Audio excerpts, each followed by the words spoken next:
Hi, I'm Mary. Hello, my name is Devonte. What do you wish other people knew about living with bipolar disorder that we don't? It's a battle. Okay. And I'm trying. I love improving on myself and my mental health because I know that it's going to make loving the people that I care about a lot easier.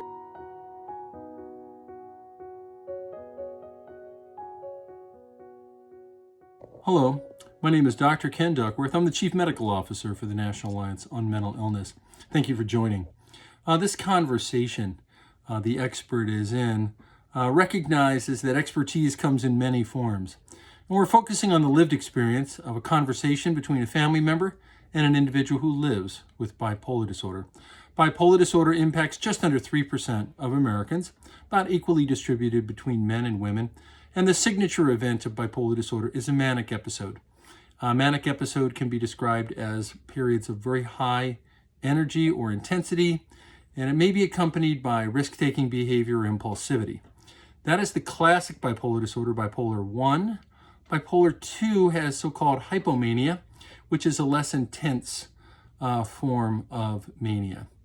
Most people with bipolar disorder spend more time in depression than in mania. It is a highly treatable condition and one that is important to learn about so that you can best manage it. Please enjoy this episode of The Expert is In. Thank you. Hi, I'm Mary. I am a volunteer and board member of NAMI San Gabriel Valley. I have bipolar experience due to a loved one in my family. Hello, my name is Devonte. I've been diagnosed bipolar now for 2 years, and I'm 25 years old, and this is my first experience with NAMI. What do you wish other people knew about living with bipolar disorder that we don't? It's a battle. Okay. And I'm trying. A lot of arguments that I have, I told you this already, like, you do this all the time. Like, I know, and I hate it too.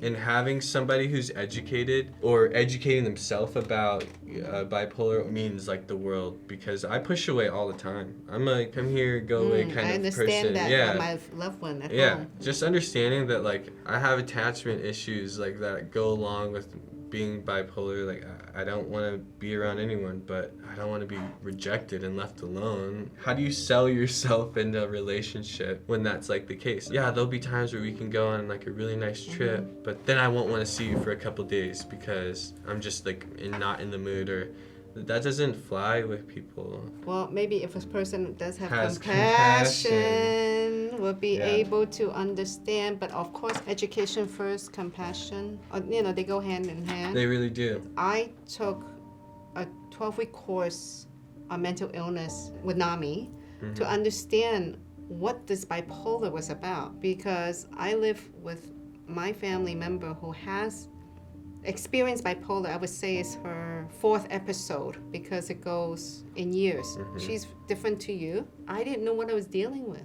And when she was diagnosed, like, you felt relief. At least you know, oh, that makes sense now. But it's different. Yeah, it's different for everyone. I mean, some people feel like, oh, great, another label I'm locked into. That's probably her. Yeah, people who are bipolar, they don't even know it. If they do know it, they're not going to tell you or talk about it, or they're going to try to cover that part of themselves up once you do find out. And if you have a feeling like something may be different about yourself and about the way that you think and the moods that you find yourself in, well, now you're aware. And so now it's like your responsibility so you can adequately live in society, being a productive member instead of always having episodes. Because I used to have episodes as well. Sure. And my episodes were holes in the wall, broken TVs. I know I said that I was relieved, but I think deep down I was also like super like, frick, like my family or whoever did this to me, or, you know, trying to find somebody to blame, thinking like, I know exactly where this came from, or it's from the genes. Yeah, it's from my ancestry. Genes. But yeah, and I think that you don't want to box it into like this is why, because then I would resent my family, and I don't want to do that. But at the same time, it gives me a better and it gives me a better direction on how to navigate through those close relationships and through life in general, even for people who realize their diagnosis, compassion for oneself is important as well. I mean, you gotta love yourself. And one of the ways you can do that is having somebody to talk to, going to therapy, art therapy, any kind of therapy that... Music, as well. Exactly. All those that promote vulnerability. Because that's like the biggest battle, is being vulnerable. They seem like roundabout ways to get to the same goal, but what else are you gonna do? Just live with it until it goes away? Because it's not gonna go away. That's not gonna happen. Right. Yeah. So it sounds like those are some sound advice you would share with others who are living with bipolar. What works for me isn't gonna work for you. Yes. I mean, maybe it will, but like my exact formula for my treatment is built and dedicated for DaVonte. You have to sit down and look at, okay, how am I affected by this? Why am I affected by this? And what are the times where this happens like most often? And then from there you could literally take yourself out of those situations and try to limit the amount of times that you get triggered by a certain situation or a certain issue. What are activities that you like to do, or a form of therapy that you feel like, I just need somebody to listen? Well, that's perfect. You know, maybe art therapy isn't the best thing for you then. It's tailored for you, and you have to customize. Yeah, you have treatments. to customize. Yeah, exactly. I'm willing to try a lot of things that other people aren't willing to do. You're curious. Yeah. Spirit like I am. Yeah, exactly. And that's why I always feel that the best doctor for you is You. and the best healer for you is You. Yep. Yeah. What do you wish people would know about living with bipolar? The way that I see things is different than the way other people see them, obviously. But to go a step further, I think you mentioned how your family member, they're super sensitive, but they act tough, and that in turn makes them bully other people. That's right. To protect themselves from being harmed. Is it socially acceptable, and does it help? No, it's the mind thinking of a way to be able to cope with its own fears. Insecurities. Exactly. Bullying happens every day with even people who don't have bipolar disorder. Exactly. It's just an insecurity within themselves. Right. Being bipolar doesn't give you an excuse. Like I said, if you're aware of it, you have a responsibility to take care of yourself. And if you don't, it's sort of sad, and it doesn't really help anybody. Especially those who care about you. You want to stop hurting people. I think that's my goal too, is like once I realized that what my moods were doing to the people closest to me, like even roommates, it was kind of killing the vibe of the house, you know? They wouldn't want to have friends over, or they wouldn't want to cook dinner, or just different things like that kind of made it hard for everybody. Having my moods or letting my moods affect other people is inconsiderate. Wow. That's very conscious of you. But that's the point though, right? You're not gonna go to therapy and then move to the mountains and live by yourself for the rest of your life. That makes no sense. You might as well just go move to the mountains by yourself already. You're doing that because you know that it's gonna allow you to interact with other people a lot easier and a lot healthier than the way that you're already doing it.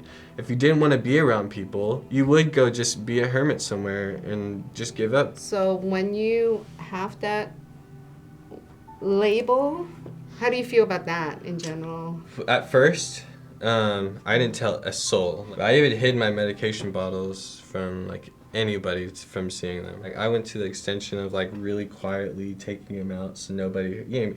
You could hear the jailing? Yeah, you could hear the like a box of Tic Tacs. I didn't want to be treated different.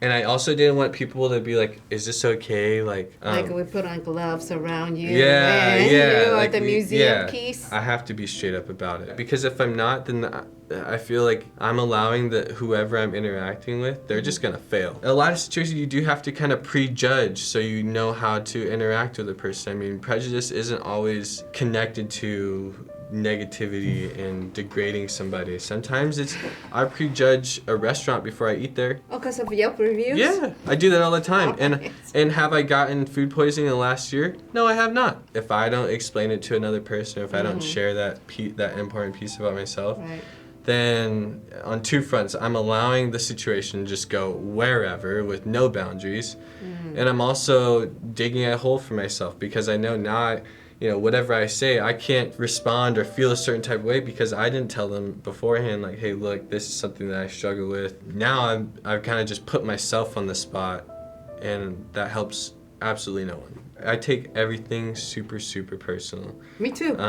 Yeah, like, you know, I text something, they read it, didn't send it back. I'm thinking, all right, what did I say was dumb? Like, what is it? What's going on? Like, people aren't out to get you. If anything, they don't care enough, but they're not out to see you hurt and to see you in despair and suffering. They're just not aware, or they don't, you know, they're not in a position to give you the sort of care that you need. If I'm balanced, then it will be balanced, you know? If I'm in balance, well, the energy is different. the energy is different. The door's always going to be open and welcoming for everybody else who want to join the mental illness wellness programs, and NAMI will always be here because we're making sure that we're going to grow more programs and have more funding from our local communities and also government and so forth, because it's all about everyone in society. For me as a man,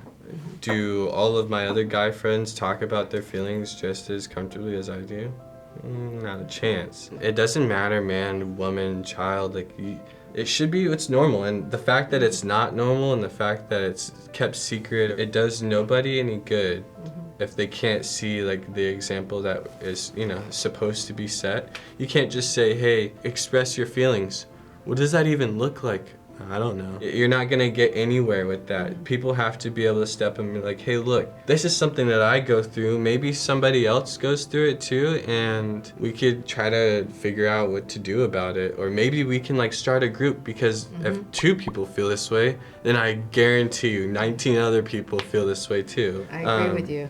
And so I think stepping out of that mindset of, like, oh, I'm a man, like, I just got to get over it, or, you know, or the other side is like, oh, I'm a woman, but people already think that we, you know, We talk too much about our and so I can't, feelings. and so I have no outlet. It's like, no, like, you do have an outlet, and talking about your therapy and where you are in life and how you perceive reality should be normal. How you choose to go about your own diagnosis and how you choose to treat yourself is completely up to you, and whatever you come up with. All that I can say as advice is just stick with it. You want to see results when you go to the gym.